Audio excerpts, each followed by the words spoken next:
कांग्रेस कभी इंदिरा गांधी से आगे बढ़ पाई, कभी सोनिया गांधी से आगे बढ़ पाई, कभी और महिलाएं आ पाई। समाजवादी पार्टी कभी डिंपल यादव से आगे बढ़ पाई, बाकी रीजनल पार्टियां कभी कोई और ऐसे आगे बढ़ पाया। अब छोड़िए, मैं आप अपनी बात करती हूँ। आज मैं एक राज्य की मुख्यमंत्री हूँ। कहां से आई? आपने नगर निगम में जो म्यूनिसिपैलिटीज में 50% का रिजर्वेशन दिया। मैं निगम पार्षद बनी। निगम पार्षद बनने के बाद में जैसे जैसे राजनीति में आगे बढ़ी और अपना मैंने उन्होंने नगर निगम से की, क्या वो पहुंच पाती? कितने लोग सीधा ऐसे आ पाते हैं? आज आप ऐसे हो जाता, आजादी के तुरंत बाद शुरू हो जाते हैं हम। क्यों 78 साल लगे? शौचालय जैसी सुविधा लेने में तो हमें 78 साल लग गए। आज मोदी के आने के बाद में देश को शौचालय मिल रहे हैं। महिलाएं ओपन डेफिकेशन के लिए चाहती थी। आप सोचती हैं ऐसे ही राजनीतिक सीट मिल जाएगी, प्रतिनिधित्व मिल जाएगा बिना किसी रिजर्वेशन के? अगर ऐसा माहौल होता तो माफ कीजिएगा नविका जी, ये लड़ाई बड़ी आसान होती, इतनी मुश्किल ना होती। इसके लिए आपको रास्ता देना पड़ेगा, एक मजबूती देनी पड़ेगी, ताकि देश की आधी आबादी आगे आकर के इस निर्णय प्रक्रिया का हिस्सा बने, वुमेन लेड डेवलपमेंट का हिस्सा बन करके अपने देश को आगे बढ़ाएं। ये जरूरी है।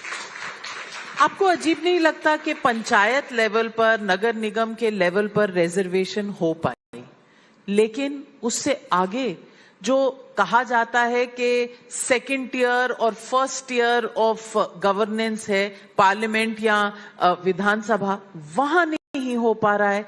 ये माइंडसेट की प्रॉब्लम है या डिटर्मिनेशन की? दोनों की।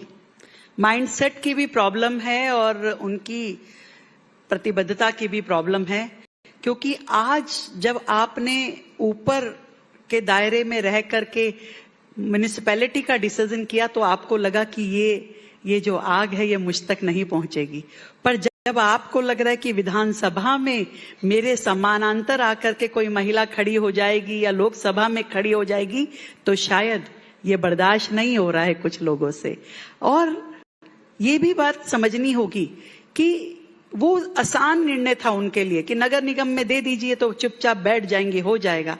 पर जैसे ही ये एहसास हुआ कि इस पूरी लोकसभा में भी महिलाएं अपना भागीदारी चाहती है, उस दिन उन्हें खतरा महसूस होने लगा कि शायद मेरी कुर्सी ना हिल जाए तो इतने बड़े बड़े मठाधीश जो सालों से बैठे हुए हैं, उनको ये लगता है कि आज मेरे ऊपर आँच ना आए, इसलिए इस आग को वहीं बुझा दो। और इसलिए वो पर्चे में आग लगा रहे हैं कि आग उन तक ना पहुंचे। पर ये आग है, ये ज्वाला है, ये नारी शक्ति है, फूल नहीं चिंगारी है, ये भारत की नारी है, ये बढ़ के रहेगी। राहुल गांधी इतना डरते हैं नारी शक्ति से कि वो लोकसभा में अपने हक की चिंता करते हुए नारी को आगे नहीं आने दे रहे। नहीं डरते तो हाँ क्यों नहीं कहते हैं? नहीं डरते तो ये बिल पारित क्यों नहीं हुआ? इतने सालों तक कांग्रेस सत्ता में रही तो क्यों नहीं करवा पाए? मैं पूछना चाहती हूँ, क्या कारण रहा कि कांग्रेस के इतने सालों के राज में ये बिल कभी पास नहीं हुआ? क्यों मोदी जी को आने के बाद इसमें इतनी है कि ये जो इनसिक्योरिटी उनके अंदर है, इसको चेक करना चाहिए कि ये इनसिक्योरिटी भविष्य में उनके लिए क्या दिन दिखाने वाली है। रेखा जी, सवाल ये भी उठता है कि मोदी जी की सरकार तो 2014 में आ गई थी और ऑपोजिशन का कहना उस वक्त आपके पास फुल मेजॉरिटी भी थी, आपके पास 2019 में भी मेजॉरिटी थी, तब आपने ये बिल क्यों नहीं पारित किया? अब क्यों? मैं फिर वही कह रही हूँ ना कि ऐसे बहुत सारे प्रश्न, जब तक ये काम चलता रहेगा, जब तक इस तरह की देश के पुनर्निर्माण की, राष्ट्र निर्माण की लड़ाई चलती रहेगी, ये प्रश्न खड़े होते रहेंगे। उस समय यदि बिल ले आते तुरंत तो कहते ले जी अभी सरकार बनी है, इनको बिल लाने की है, अभी तो डेवलपमेंट के काम बाकी हैं, अभी तो इन्होंने कहा था कि हम बहुत सारी 370 हटाएंगे, उसकी और इनका ध्यान नहीं है। 370 हटा दी तो उन्होंने कहा कि राम मंदिर कब बनाओगे, डेट नहीं बताओगे, तो मंदिर बन गया। ये 10 साल के छोटे से कार्यकाल में मोदी सरकार ने हजारों ऐसे निर्णय लिए हैं जो इस देश की प्रगति के लिए जरूरी थे। और उन निर्णयों में एक निर्णय ये भी है कि देश की आधी आबादी को उनका हक देना है। आज ट्रिपल तलाक जैसी कुरीतियां इस समाज में खत्म हुई है तो वो मोदी की देन है।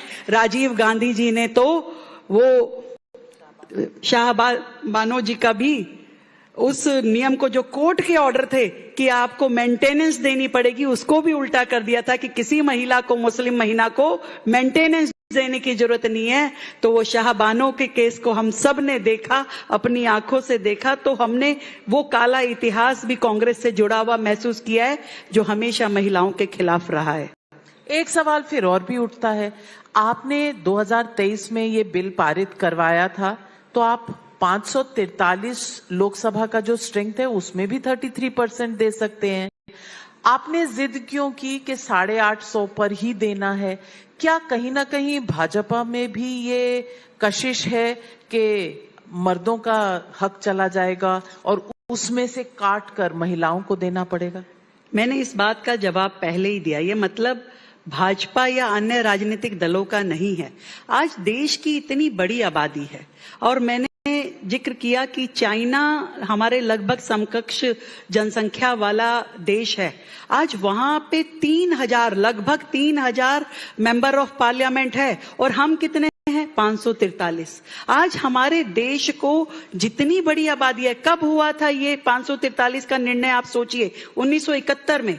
1971 में जनसंख्या रही होगी 50-55 करोड़ और आज 140 करोड़ पे आप खड़े हैं। तो क्या इतने सालों में हमें ये आवश्यकता महसूस नहीं होती कि सीटें बढ़नी चाहिए जिस तरीके से जनसंख्या बढ़ी है?